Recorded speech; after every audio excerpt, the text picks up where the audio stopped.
Gurur Brahma, Gurur Vishnu, Guru Devo Maheshwaraha, Gurureva Param Brahma, Tasmai Shri Gurave Namaha. Chinmayam Yapyat Sarvam Trilokyam Sacharacharam Tadpadam Darshitam Yena Tasmai Shri Gurave Namaha. Tvameva Mata Cha Pita Tvameva Tvameva Bandhuscha Sakha Tvameva Tvameva Vidyad Ravinam Tvameva Tvameva Sarvam Mama Deva Deva Tvameva Sarvam Mama Deva Deva. Jai Guru. Om Bhadram Karnebi Shrunuyama Devaha Bhadram Pashyem Akshabhirya Jatraha Sthirairangai Stushubhagum Sastanubihi Vyashema Devahitam Yadayuhu Swasti na Indro Vridhashravaha Swasti na Pusha Vishwavedaha Swasti nastaksho arishtanemihi Swasti no brahaspatir dadhatu Om Shanti Shanti Shanti. Do you need some water, Molly? I've got some, thank you. So welcome to people returning and new people. So let's catch people who've been away up a little bit and kind of situate where we are in the text. So our Rishi has just finished a section describing the difference between what he calls Apara Vidya and Parama Vidya, lower knowledge and higher knowledge. And he talks about how the Vedas themselves are essentially divided into two sections, Karma Kanda, or the action portion, and the Jnana Kanda, knowledge portion. So he says in the Vedas are all the instructions that we need to do Deva Yajna, to propitiate the gods. And here the Devas are the presiding principles over various aspects of human activity. So if you're a doctor, you propitiate the medicine god. If you're in IT, you propitiate the computer god. If you're a musician, you propitiate the music god. And you do this through the work that you do. It can, the exoteric meaning is we do ritual to propitiate a deity. And what he stresses here is the result is at best limited and temporary.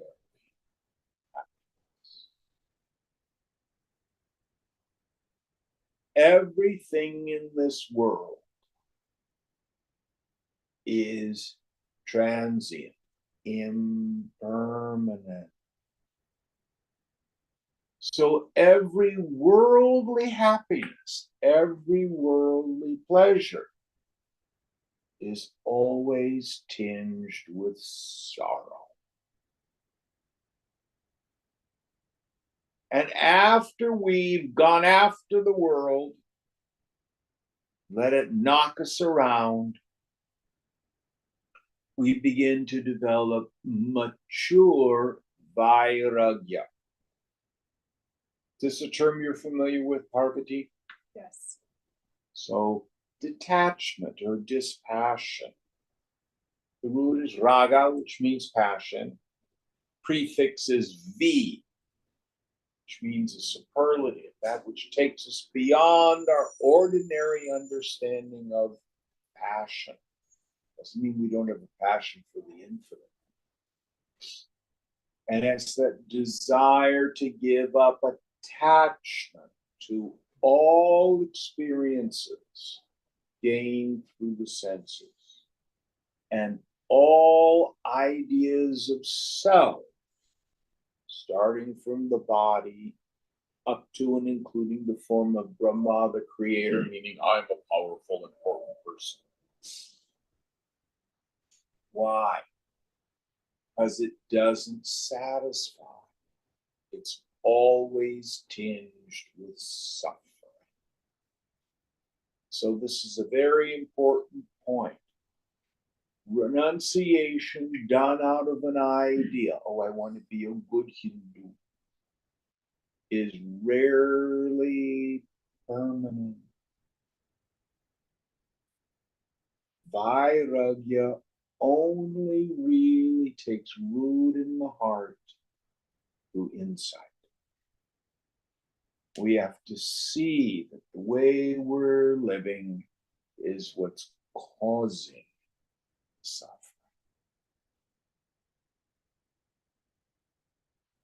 The way we're living is what's causing the suffering. It's the karma itself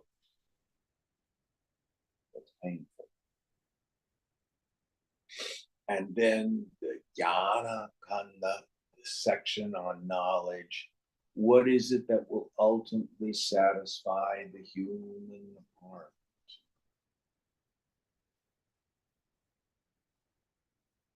Colleague and I were talking yesterday about going to hang out with the Gurudev, the Bhuvaneshwarana, the Jaipur. Be with a man of that kind of deep abidance in the self. Mind gets all tuned up.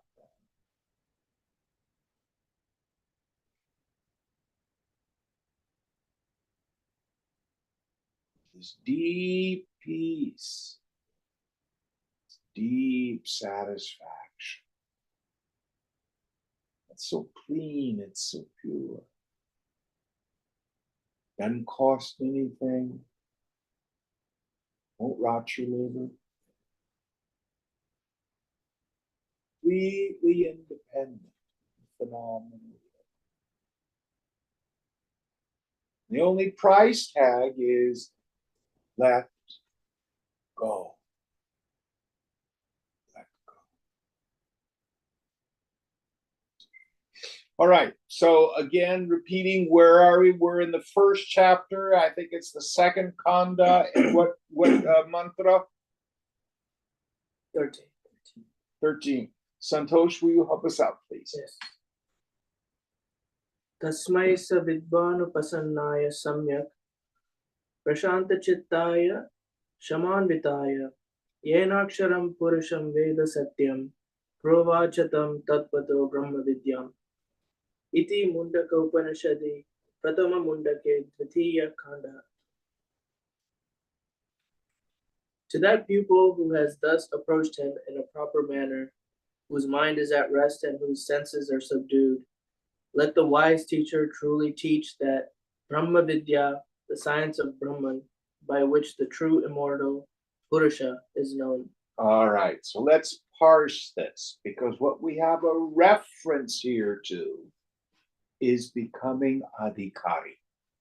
What is adhikari? Meaning a fit student. So in Viveka Chudamani, Adi Shankara says success in spiritual endeavors is entirely due to the degree of the qualifications of a fit student. Other factors, such as time and place, and I would even put in the guru, while important, are fundamentally secondary. So here we have a reference to some of the qualifications of a fit student. Now listen carefully. You don't become a fit student, and then once you're a fit student, you got to go through some other arduous process to realize the self. All the work is becoming a fit student. Once that is done, knowledge comes very easily and quickly. So let's parse this verse. What's the first part, please, again? To that pupil who has thus approached him in a proper manner. Okay, so we have to be able to surrender to a woman or a man of knowledge. We have to be careful about this term.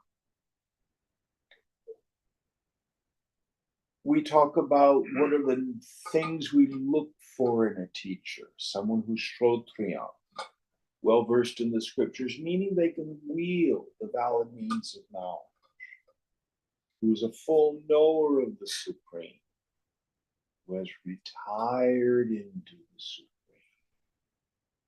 who's as calm as a fire that has burned up its fuel, who's not afflicted by desires, and who's an intimate friend of those who have surrendered unto it. Now I'm going to tell you things to look for in the teacher, and if you see them, run the other way. They want your money. Oh, yes, I will give you Brahma Vidya. You give me $10,000, and then for sure you will get it. This knowledge cannot be bought or sold. No amount of money can buy it. And if it's a fit student, the teacher has a responsibility to pour out the knowledge. There are no worldly transactions as part of it. Now, of course, we have gratitude. And out of our gratitude, we may leave a gift, dana, guru dakshina. But it's never required. And if we have no money, it doesn't matter. So be careful of somebody who's trying to sell knowledge. 2, if someone wants to do hanky-panky with you, a sexual predator, run the other direction. There are people out there who have a lot of charisma, and they use that power dynamic as a way to predate on people. All sorts of stories about it. And the third, be wary of someone who wants to control your life and micromanage it. Oh, you should marry so-and-so. Oh, you need to go here. Oh, you need to take this job.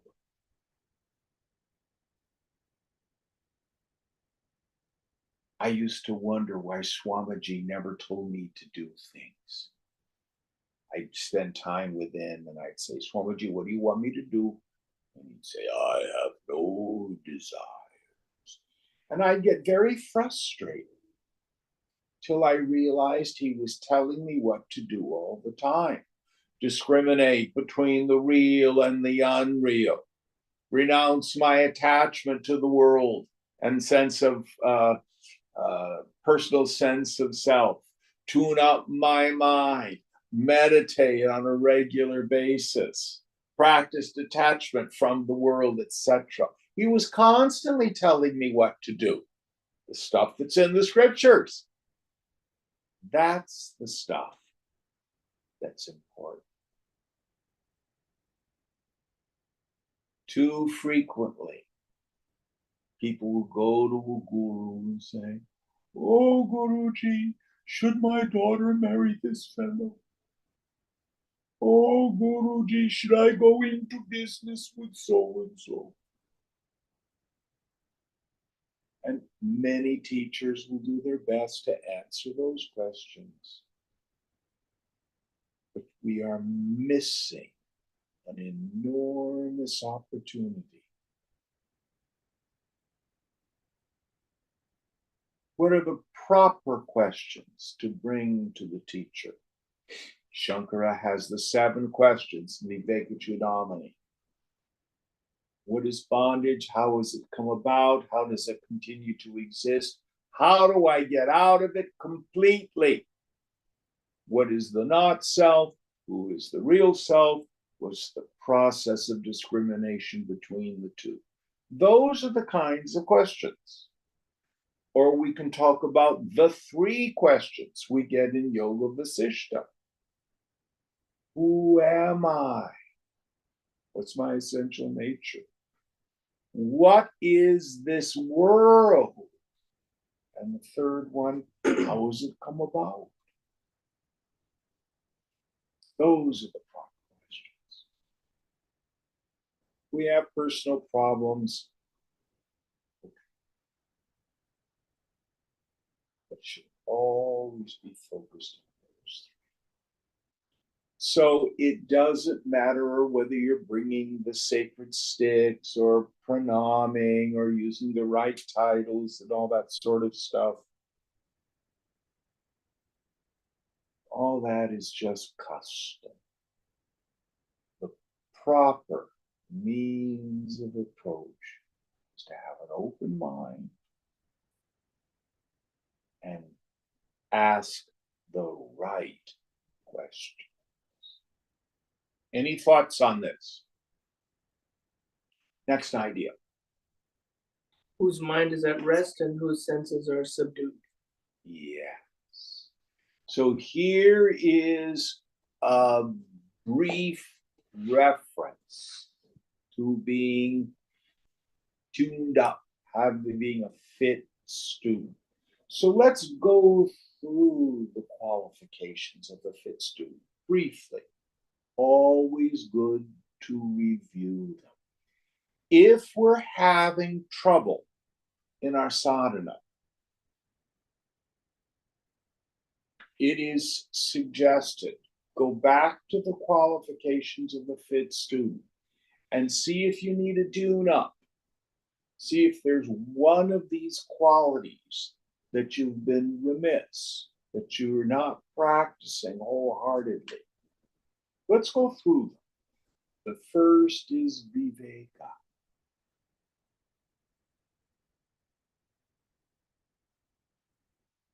Brahma satyam jagan nityeti rupa vinishchayaha soyam nitya anitya vastu viveka samudaritaha.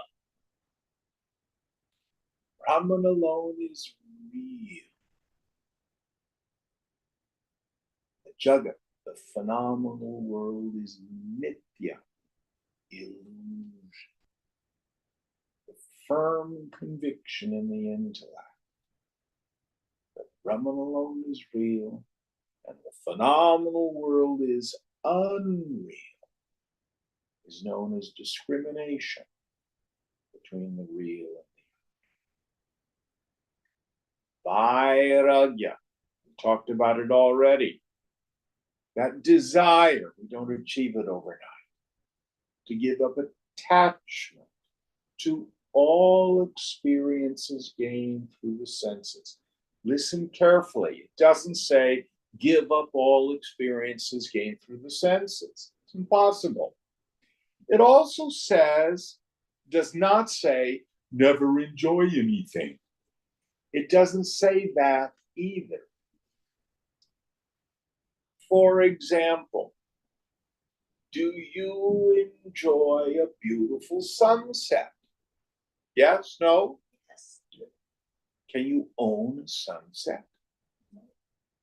Do you grieve when the sun has dipped below the horizon? Oh, the sun is gone. No. Why? Because you know it's 20 minutes, the sun goes down, it's night. You can enjoy without attachment. I was talking with a friend, and they couldn't remember the name of a very famous museum in Chicago. Do you remember what they might have been referring to? There's the Art Institute, the Field Museum, Museum of Science and Industry. Which is the one with, there's a famous painting he was talking about. It's got to be the Art Institute, unless it's the Museum of Contemporary Art. Yeah. But any of you like to go to museums? Yes. Yeah. So you walk into a museum, you see a famous painting. Do you take it off the wall and drag it home? Do you? No. No. Do you even want to? No. No. So we can appreciate beauty without the desire to possess it.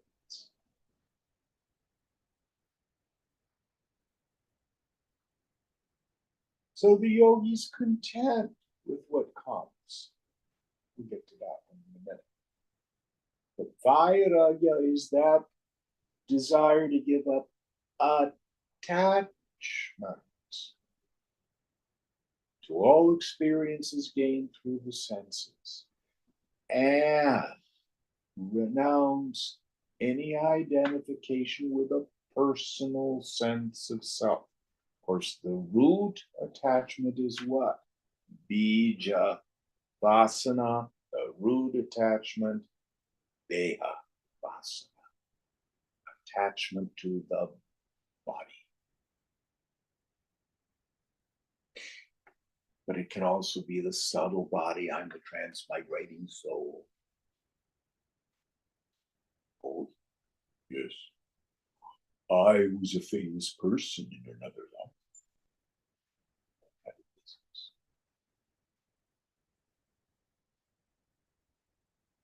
Then we have Shamadi Guna, qualities of Shama, etc. These are the qualities that help us introvert the mind and keep it tuned up. Shama, a peaceful state of mind when it rests in steady contemplation of the goal after having muhurmuhu again and again detached itself from the chaos of the sense objects. How? To a steady observation of their defects.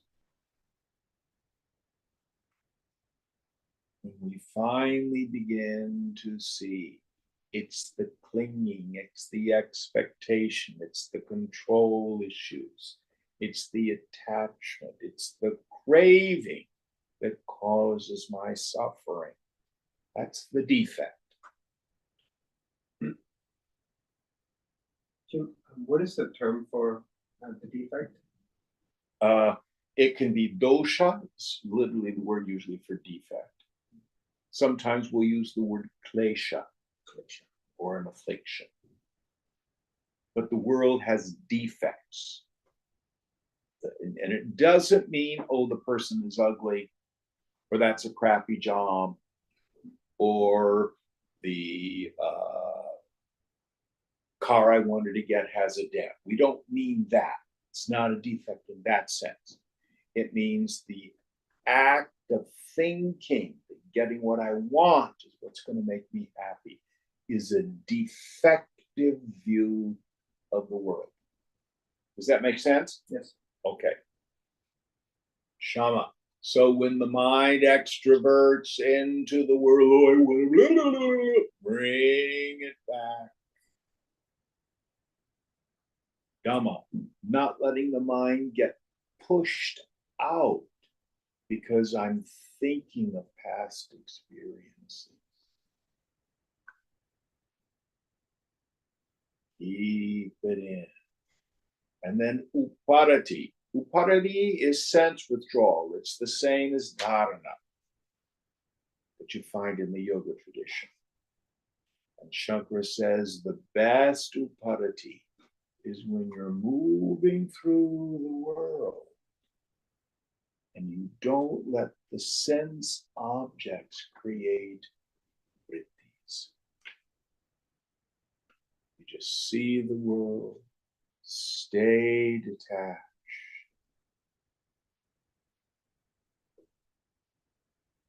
Brahma Satyam Jagan Mithya. Shama, Dhamma, Uparati,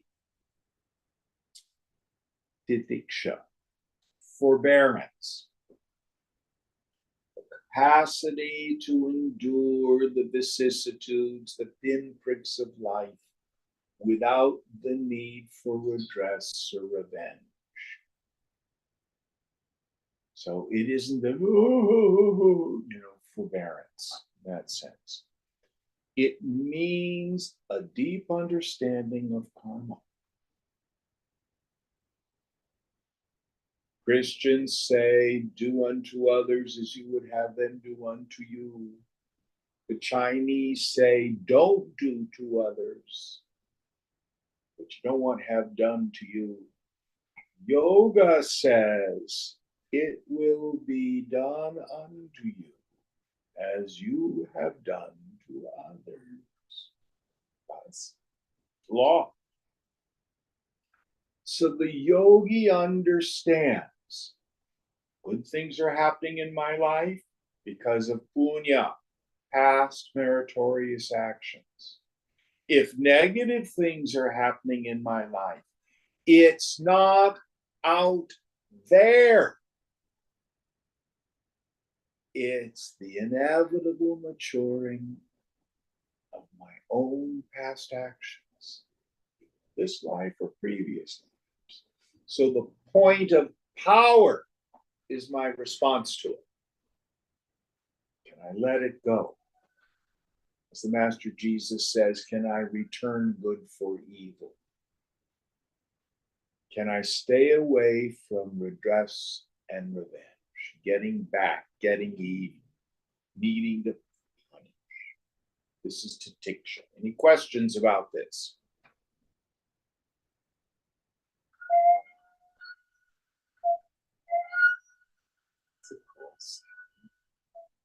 Someone had a question.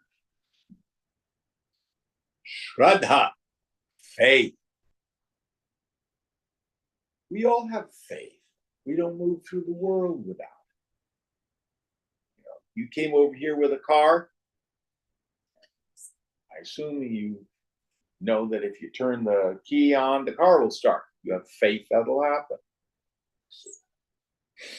But Shraddha as a spiritual quality is much deeper.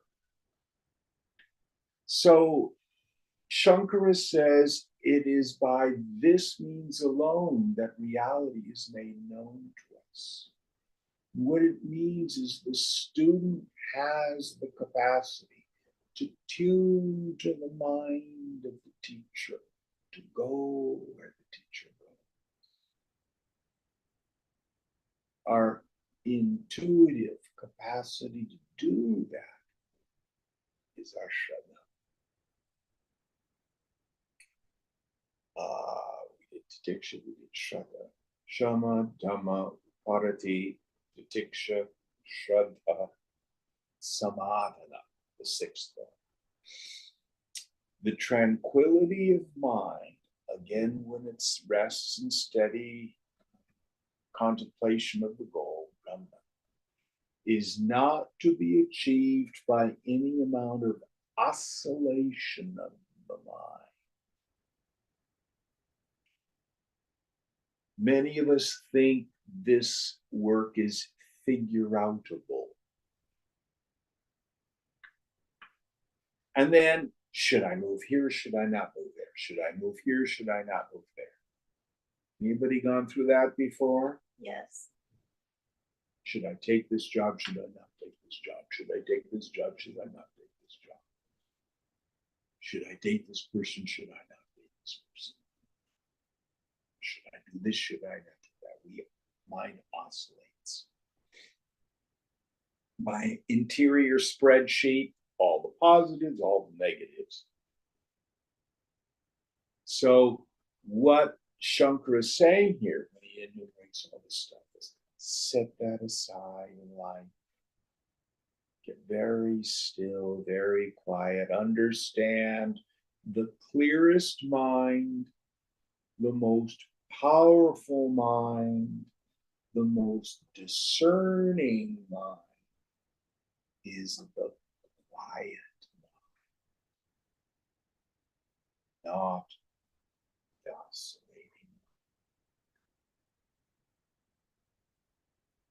So that's the third qualification of a fit student, that group of six, Shamadi Guna. The fourth is Mumukshutva, the burning desire for liberation. In Gita, Lord Krishna says, easy to perform. I tell you, self-realization is not difficult, but it's very rare. And it's rare because nobody wants it.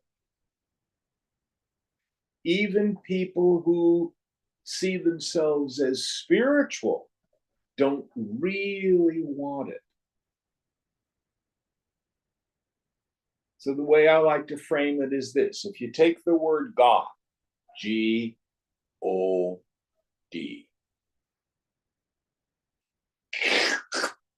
you take an extra O. Now we have G-O-O-D.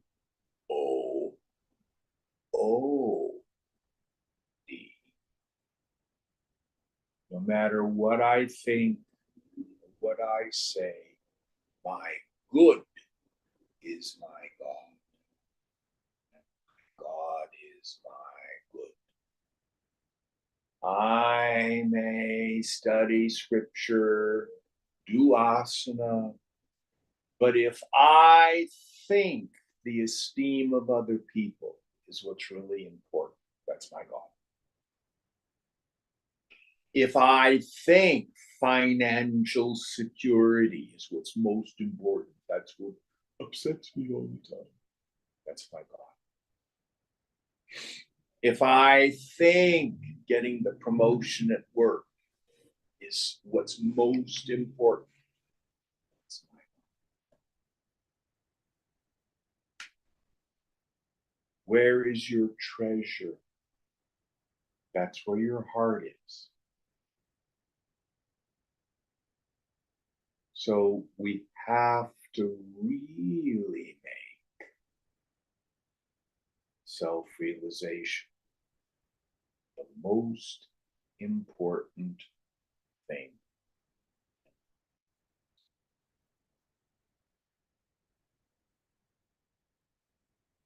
Once we've done that, it happens quickly. All the time involved is us banging up against our attachments to the world, disappointment after disappointment after disappointment, till we finally let it all go.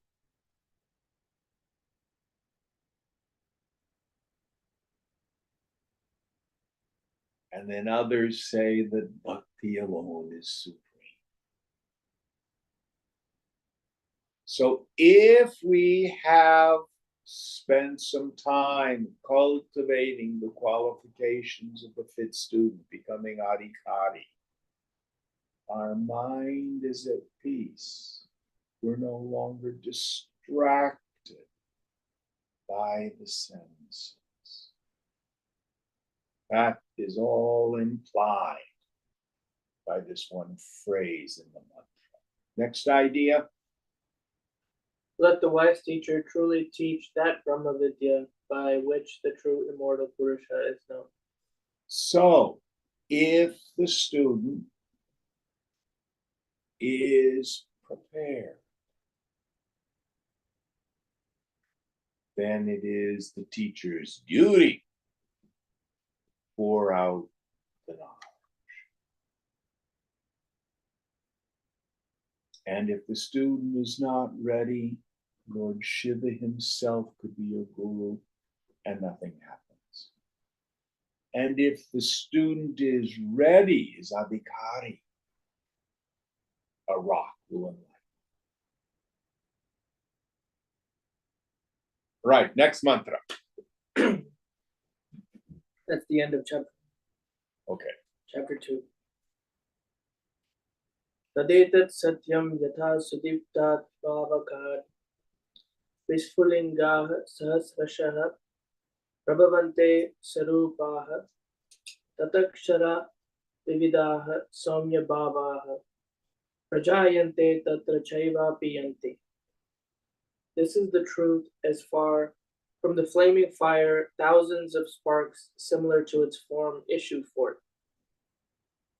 So from the immortal Brahman, O my beloved youth, diverse, in parentheses, manifold beings originate and they find their way back into it.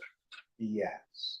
So this is a very famous image from this Upanishad, like sparks come off of a fire. You have to understand this is in a time in history, no electricity.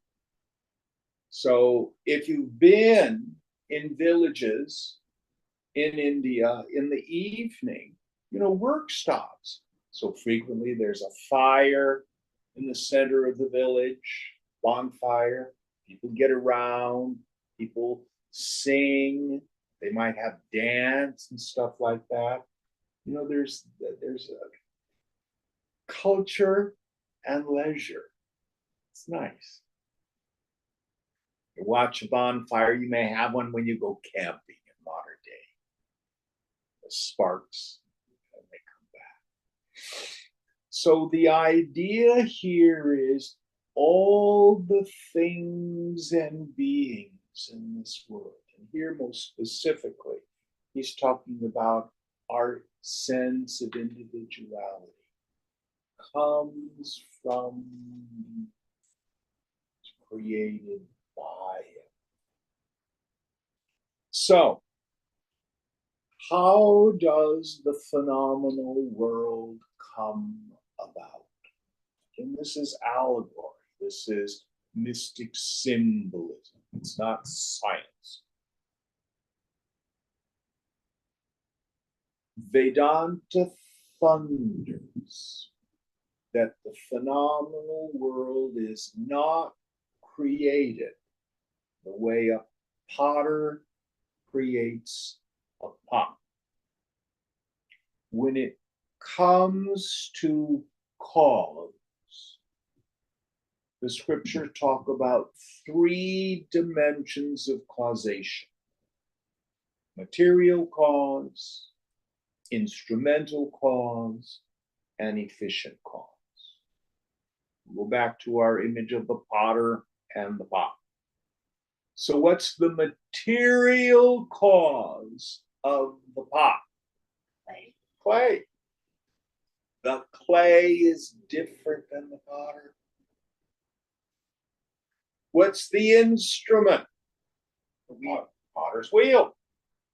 The potter's wheel is different than the potter. Who is making the pot? The pot. Different from the potter's wheel, different from the clay. So in the Judeo-Christian view, we have in the Psalms of David, you are the potter, I am the clay. That is not how Vedanta looks at it. Vedanta says the phenomenal world comes about sankalpena, by means of sankalpa. Sankalpa is a word that's almost impossible to translate. Wish, will, thought, desire, intention. Anybody have any other synonyms for sankalpa, maybe in your yoga work? Same. It is a word to describe the process whereby an imagination in the subtle world of thought grossifies and appears as a thing. Easiest way to understand it is this. Close your eyes for a moment and visualize a strawberry. Now open your eyes. What did you make the strawberry out of? Your mind. You had a subject-object relationship. I see the imaginary strawberry. But the strawberry is not a second substance. Now, if you dream about a strawberry, there's a similarity to your fancy that you just imagined and a difference. Similarity. The strawberry of my dream is also imagined. The difference is, I think the strawberry's real in the dream.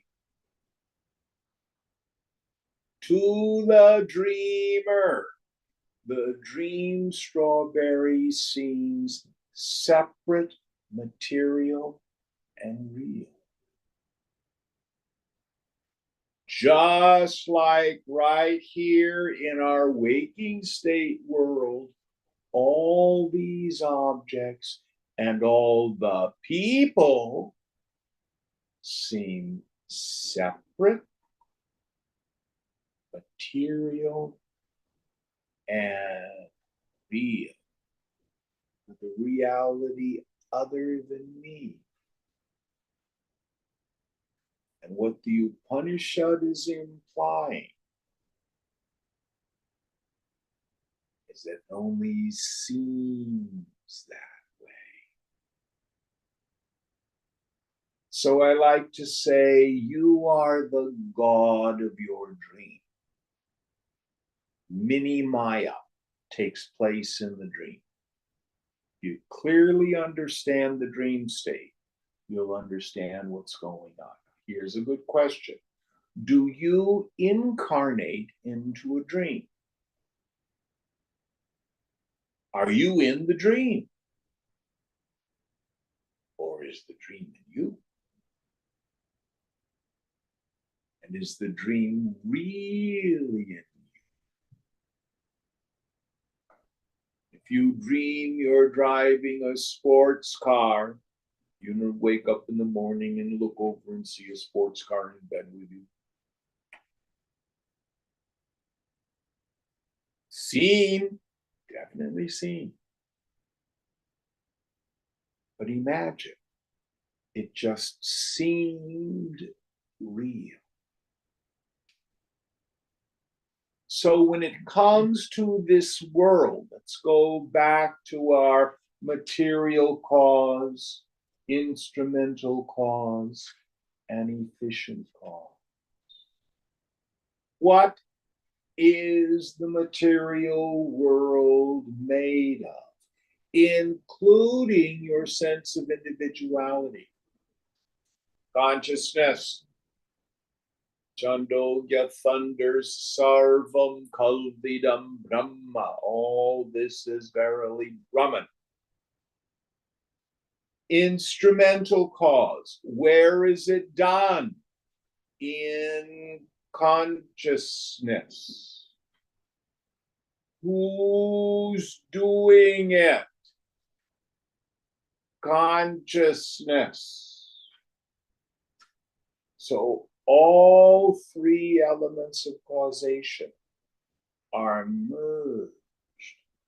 This is difficult to understand. Go back to the dream state. What's the material cause of everything in your dream? My own mind. Where's it taking place? What's the instrument? My mind. Who's doing it? Me.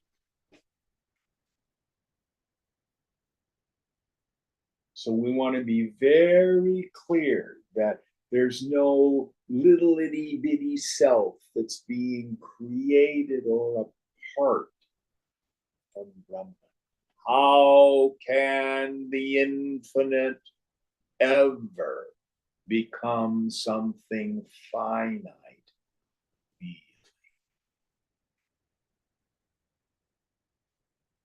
Now, the implications of this are very important. If you think your sense of individuality is a real thing created by a God, then my job is for me, the individual, to get back home. Somehow I'm going to merge with Brahman. I'm going to get glued on to Brahman.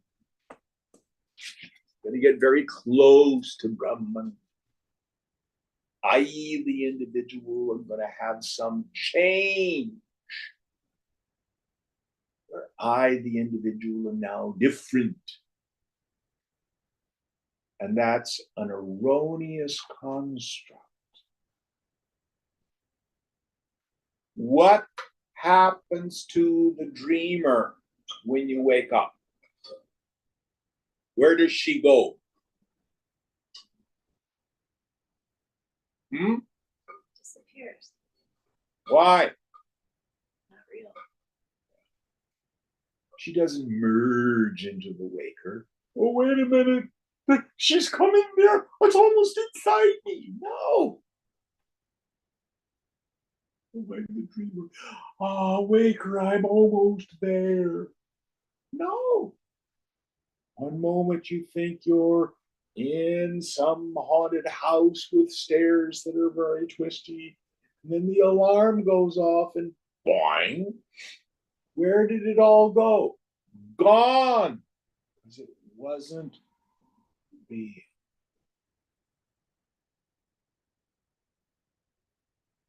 So the problem is not something about working and striving and efforting, because actions are not opposed to the problem.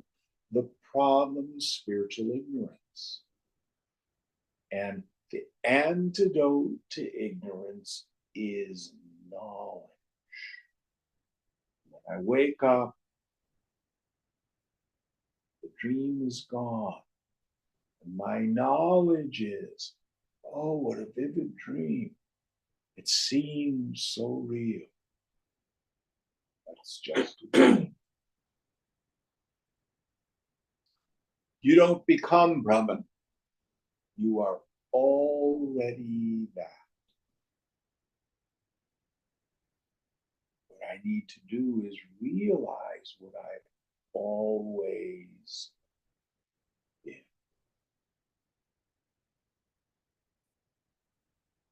So, in God's dream, galaxies, black holes, planets, grains of sand, small tiny atoms, electrons and protons and neutrons, and your body, mind, intellect. And in that subtle intellect, is a function. The karta, the agent, has many, many different names. Jiva, the individual soul. Chaya, the shadow of consciousness. Ahankriti, the manufactured or made sense of an I, usually translated as ego. Vidyaranya calls it Chid Abhasa, the reflection of consciousness caught in the web of thought. It's certainly a very real experience.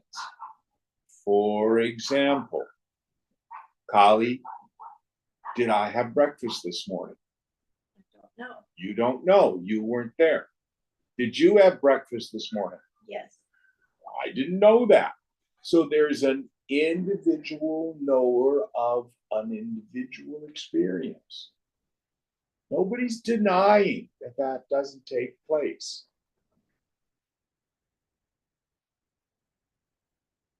But that is a function in the subtle intellect. It's not a being.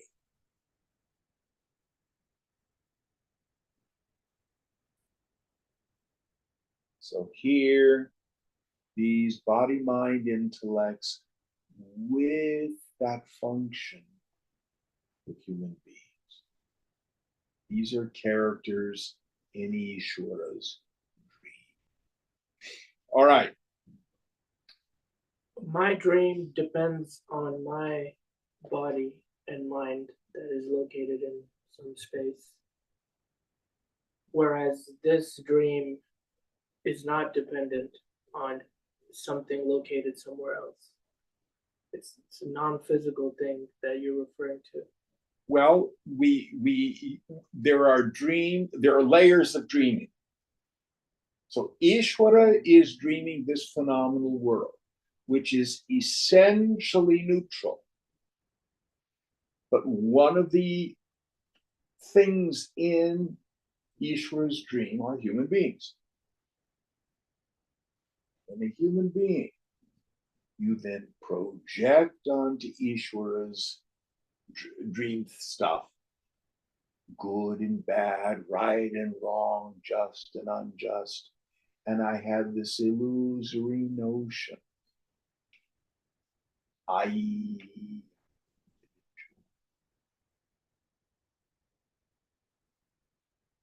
And that's all part of your individual dream.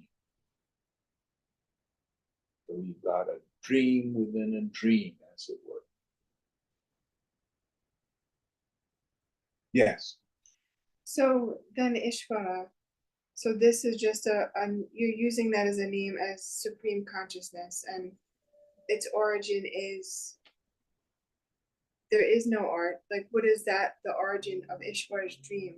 So why are my dreams not, I mean, I know that,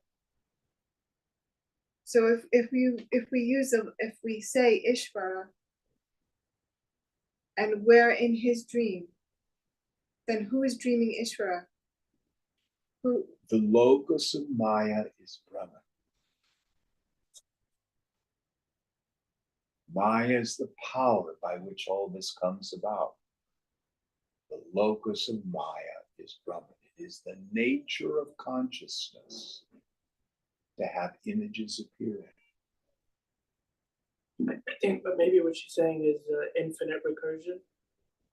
I don't know what you mean by infinite recursion. Like, for example, we have a dream. That dream is my dream. A dream within a dream within a dream within a dream. Like, Keep it simple. Keep it simple. Don't worry about all that. The point is, it is the nature of consciousness to have name and form appearing. What I need to worry about is, can I cross over my deeply rooted hypnosis that I'm a person, the world of name and form is separate from me, and it's misery producing and joy giving. That's an illusion. I can cross over that. That's what's important. Not the actual origin of consciousness itself. Well, I like to use a mirror.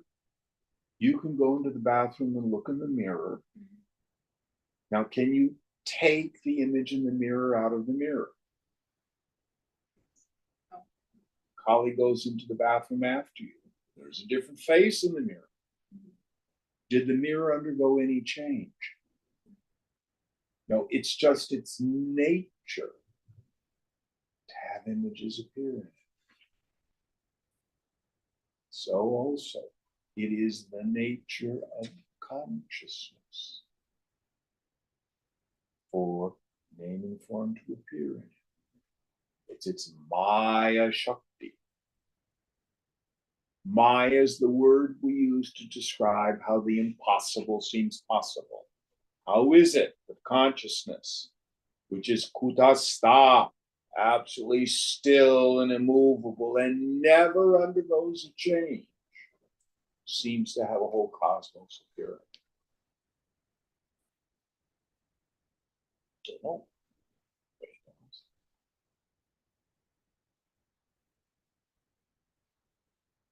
But the point I'm getting at is you as an ego are not dreaming Santosh.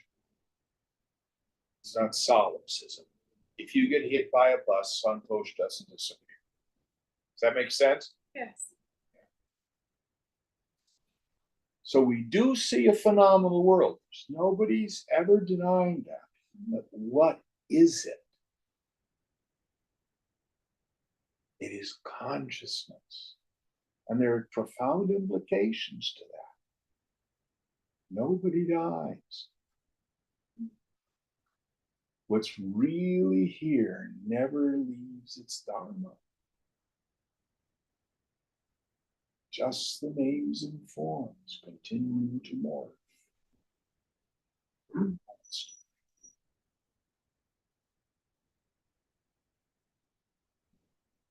To what end? There is no end. Our tendency as human beings is to attribute anthropomorphic qualities to the infinite. We look at the world as why because. We go causation hunting. We look for purpose. Who says Brahman has a purpose? What's the purpose of light traveling at 186,000 miles per second? Why is it a constant? Why can't things go faster? What's the purpose of it? Do you have an answer? No. Me neither.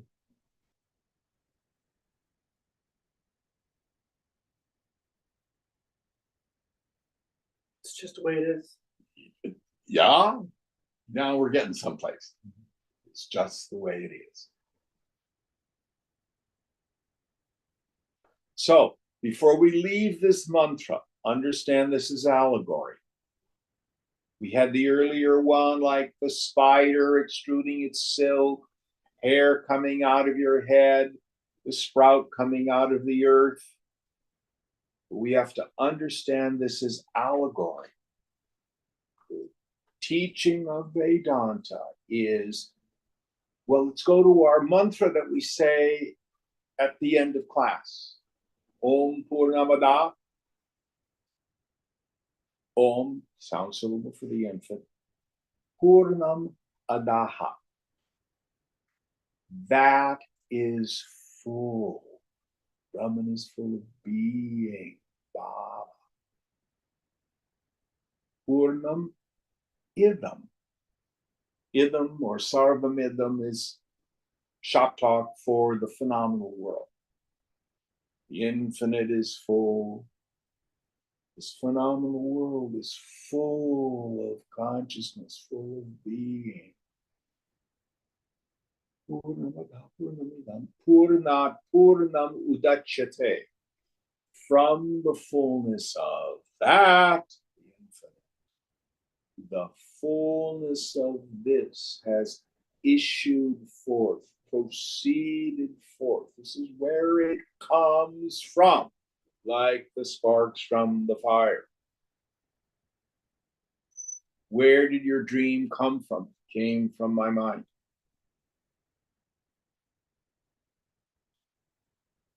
Purnasya Purnam Adaya.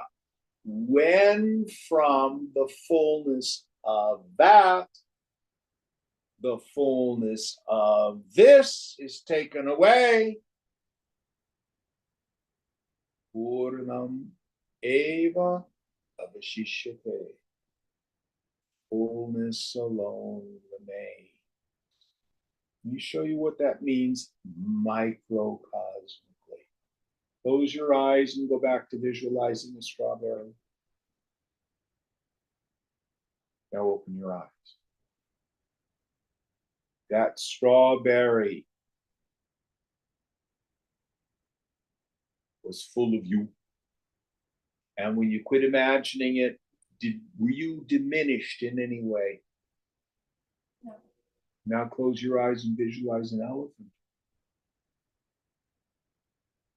Now open your eyes. Was that harder? Did it take more of you to visualize the elephant? No. Now close your eyes.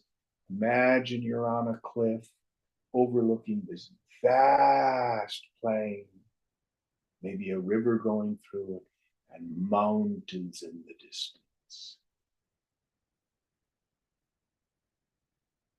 Now open your eyes. Huge mountains. You created space. And if your river was flowing, you had time. And then it's gone when you quit imagining it. But you were not diminished. Oh my God, there's only 4 quarts of me. I had a dream that was really big last night. Oh. The entire world is full of being. It's all God. And when the names and forms go, the material calms, the instrumental calms, the efficient calms, none of it really.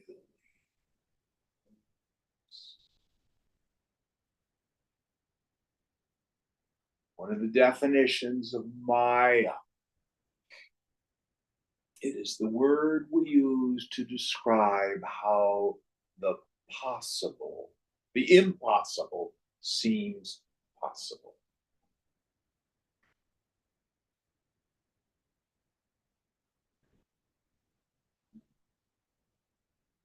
All right, read the whole English of that mantra and make sure I got all the pieces. The one we just did. This is the truth, as from the flaming fire thousands of sparks, similar to its form, issue forth.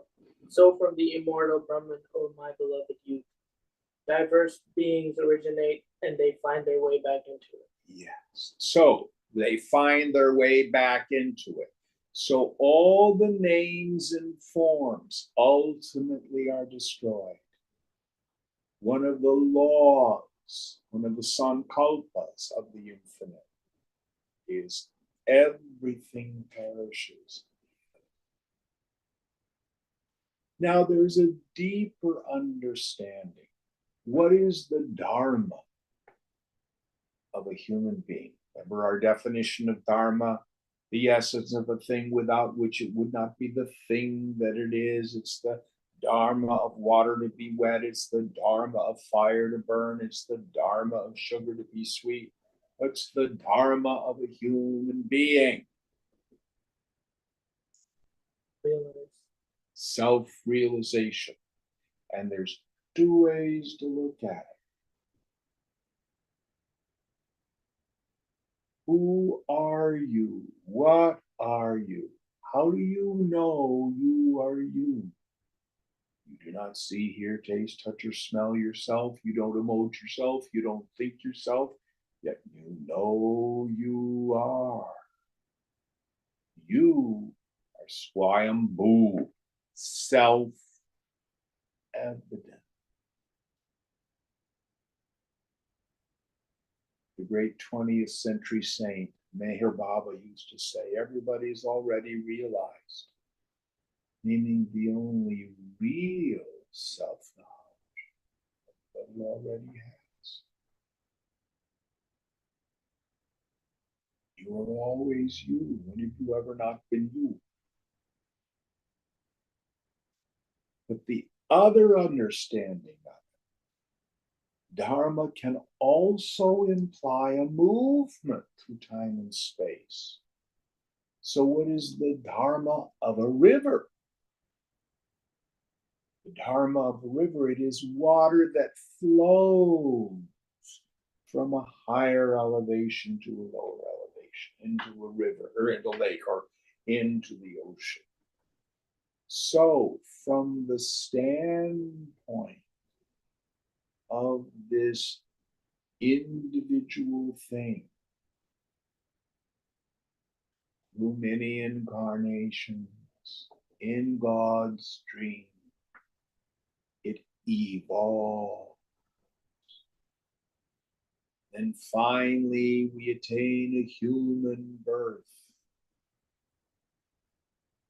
Then, after knocking around for lifetimes, we develop some mumukshutva, the desire to be free. And then we enter spiritual practice. And the human mind realizes aham brahmasmi.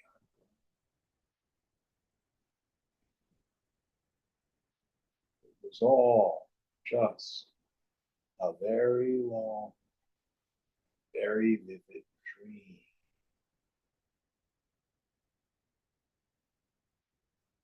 So the mantra here implies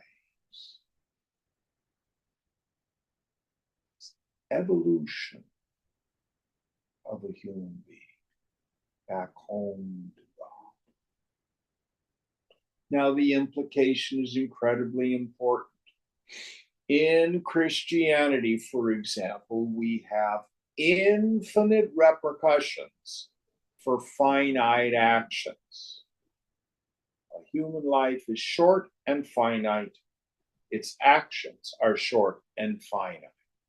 God help you if you do the wrong thing, because you have eternal damnation or eternal salvation with Jesus in heaven.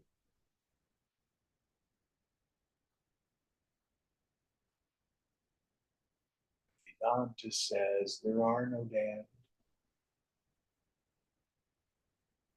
Everybody makes it. The dharma of a human being is self-realization. It's God consciousness. Even Donald Trump, even Adolf Hitler, yes. In time. And the very energy that powers this process is the nature of the human mind. From the moment you get up in the morning to the moment you go to bed at night, all we ever do is seek the good by my highest understanding of the good and avoid misery. The only real doubt is where the heck is the good? What's causing my misery? And if we do adharmic things, hate, revenge, violence, etc., we suffer. And it hurts. And in time, as a response to our suffering, turn around and go the other way. It's Parvati this morning and asked, How'd you get into all this? If I remember, your response was suffering. Wasn't that right? Essentially, I said heartache. Yeah. Heartache. Yeah. There it is. And all you have to do, for example, is look at the face of, say, Donald Trump. And then look at the face of Ramana Maharshi. He's up there above Santosh. You tell me, who has what you want?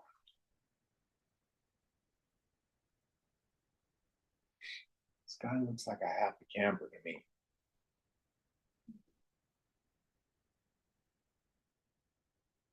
So it is the suffering itself that disciplines us. If we deviate from the path, it hurts. And it's the suffering itself that eventually brings us home to God.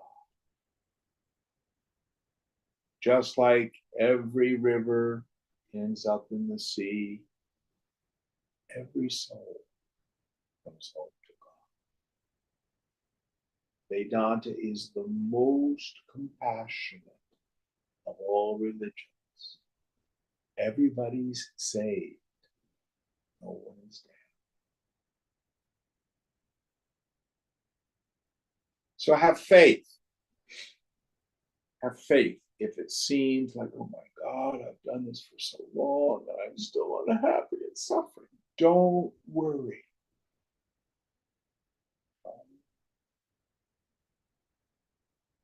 Faith in the process.